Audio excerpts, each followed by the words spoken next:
ನಮಸ್ಕಾರ, ಸಿಂಚನಾ ಕಿಚನ್ಗೆ ಸ್ವಾಗತ. ಇವತ್ತು ನಮ್ಮ ಉತ್ತರ ಕರ್ನಾಟಕದ ಸ್ಪೆಷಲ್ ಮಿರ್ಚಿ ಮತ್ತು ಮಂಡಾಳ ಒಗ್ಗರಣೆ ಮಾಡುವುದನ್ನು ನೋಡೋಣ. ನೋಡಿ, ಬೆಳಗಿನ ನಾಷ್ಟಕ್ಕೆ ನಮ್ಮ ಕಡೆ ಎಲ್ಲ ಮಂಡಾಳ ಒಗ್ಗರಣೆ ಮತ್ತು ಬಿಸಿ ಬಿಸಿಯಾದ ಮಿರ್ಚಿ ಬೇಕು. ಇವತ್ತು ಎರಡು ವಿಡಿಯೋನ ನಾನು ಒಂದೇ ಸತ ತೋರಿಸ್ತಾ ಇರೋದು. ಈಗ ಮಂಡಾಳ ಒಗ್ಗರಣೆ ಮಾಡುವುದಕ್ಕೆ 2 ಟೇಬಲ್ ಸ್ಪೂನಿನಷ್ಟು ಎಣ್ಣೆ ಹಾಕಿ, ಎಣ್ಣೆ ಚೆನ್ನಾಗಿ ಬಿಸಿಯಾದ ನಂತರ ಸಾಸಿವೆ ಜೀರಿಗೆ ಹಾಕಿ, ನಂತರ ಇದಕ್ಕೆ ಸ್ವಲ್ಪ ಅಲ್ಲ ಬೆಳ್ಳುಳ್ಳಿ ಪೇಸ್ಟನ್ನು ಕೂಡ ಹಾಕಿ. ನೋಡಿ, ಸ್ವಲ್ಪ ಖಾರ ಜಾಸ್ತಿ ಬೇಕಲ್ಲ, ಹಾಗಾಗಿ ನಾನಿಲ್ಲಿ ಸ್ವಲ್ಪ ಹಸಿಮೆಣಸಿನ್ಕಾಯಿ ಸ್ವಲ್ಪ ಜಾಸ್ತಿನೇ ತೊಗೊಂಡಿದ್ದೇನೆ. ನಿಮಗೆ ಎಷ್ಟು ಬೇಕಷ್ಟು ನೋಡಿ ತೊಗೋಬಹುದು. ಈಗ ಹಸಿಮೆಣಸಿನ್ಕಾಯಿ ಸ್ವಲ್ಪ ಚೆನ್ನಾಗಿ ಫ್ರೈ ಆಗಬೇಕು. ಸ್ವಲ್ಪ ಖಾರ ಜಾಸ್ತಿ ಬಿಡುತ್ತೆ ಫ್ರೈ ಜಾಸ್ತಿ ಮಾಡಿದರೆ. ಈಗ ಇದಕ್ಕೆ ಸ್ವಲ್ಪ ಶೇಂಗಾ ಬೀಜವನ್ನು ಹಾಕಿ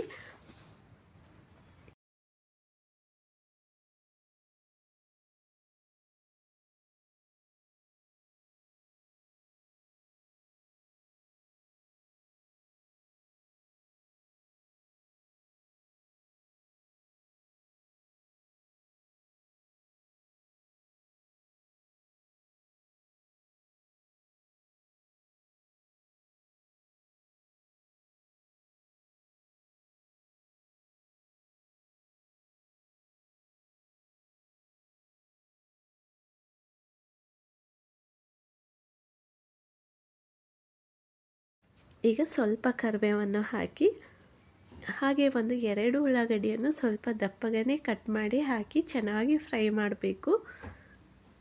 ನೋಡಿ, ನಮ್ಮ ಕಡೆ ಎಲ್ಲ ಬೆಳಗ್ಗೆ ನಾಷ್ಟಕ್ಕಂತ ಮಂಡಾಳ ಒಗ್ಗರಣೆ ಮಾಡಿದರೆ ಅದರ ಜೊತೆಗೆ ಸ್ಪೈಸಿಯಾಗಿ ಮೆಣಸಿನ್ಕಾಯಿ ಬಜ್ಜಿ ಬೇಕು ಅಂತಲೇ ಮಾಡ್ತಾರೆ. ತುಂಬಾ ಚೆನ್ನಾಗಾಗತ್ತೆ. 2 ಕಾಂಬಿನೇಷನ್ ತುಂಬಾ ಟೇಸ್ಟಿಯಾಗಿರುತ್ತೆ. ಈಗ ಇದಕ್ಕೆ ಸ್ವಲ್ಪ ಟೊಮೆಟೊ ಹಾಕಿ ಈಗ ಎಲ್ಲವೂ ಚೆನ್ನಾಗಿ ನಾವು ಮಿಕ್ಸ್ ಮಾಡ್ಕೋಬೇಕು. ಈಗ ಸ್ವಲ್ಪ ಉಪ್ಪು ಮತ್ತು ಒಂದು ಸ್ವಲ್ಪ ಅರಿಶಿನ ಹಾಕಿ ಚೆನ್ನಾಗಿ ಫ್ರೈ ಮಾಡ್ಕೋಬೇಕು. ನೋಡಿ, ಒಗ್ಗರಣೆ ಒಂದು ಸ್ವಲ್ಪ ತುಂಬ ಮೆತ್ತಗೆ ಆಗಬೇಕು, ಆಗಲೇ ಮಂಡಾಳ ಒಗ್ಗರಣೆ ಚೆನ್ನಾಗಾಗತ್ತೆ. ಈಗ ನಾನು 1 ಬಟ್ಲದಷ್ಟು ಹುಣಸೆ ಹಣ್ಣಿನ ರಸ ಹಾಕಿ ಫ್ರೈ ಮಾಡ್ಕೋಬೇಕು. ಹಾಗೆ ನಾನಿಲ್ಲಿ 1 ಬಟ್ಲದಷ್ಟು ಹಾಲನ್ನು ಕೂಡ ಹಾಕೋರು.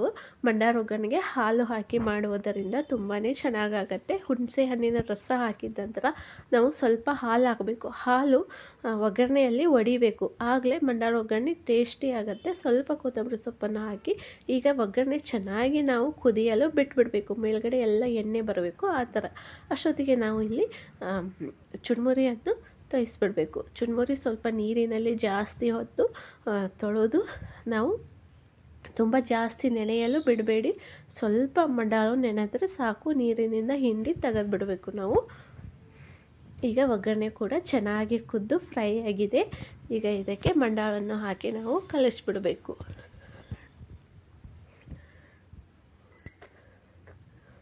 ನೋಡಿ, ಒಗ್ಗರಣೆ ಮಾಡಿಟ್ಟ ತಕ್ಷಣವೇ ನಾವು ಮಿರ್ಚಿಯನ್ನು ಕೂಡ ಹಾಕಿಬಿಡಬೇಕು. ಆಗಲೇ ಬಿಸಿ ಬಿಸಿಯಾದ ಮಂಡಾಳು ಮತ್ತು ಬಿಸಿ ಬಿಸಿಯಾದ ಮೆಣಸಿನ್ಕಾಯಿ ಬಜ್ಜಿಯನ್ನು ತಿನ್ಬೋದು. ಫಸ್ಟು ಮಂಡಕ್ಕಿಯನ್ನು ಮಾಡಿ ಇಟ್ಬಿಡಬೇಕು ನಾವು. ನೋಡಿ, ಇವಾಗ ಚೆನ್ನಾಗಿ ನಾವು ಮಿಕ್ಸ್ ಮಾಡ್ಕೋಬೇಕು. ಈಗ ಚೆನ್ನಾಗಿ ಮಿಕ್ಸ್ ಆದ ನಂತರ ಇದಕ್ಕೆ ಮೇಲ್ಗಡೆ ಕೊತ್ತಂಬರಿ ಸೊಪ್ಪನ್ನು ಹಾಕಿ,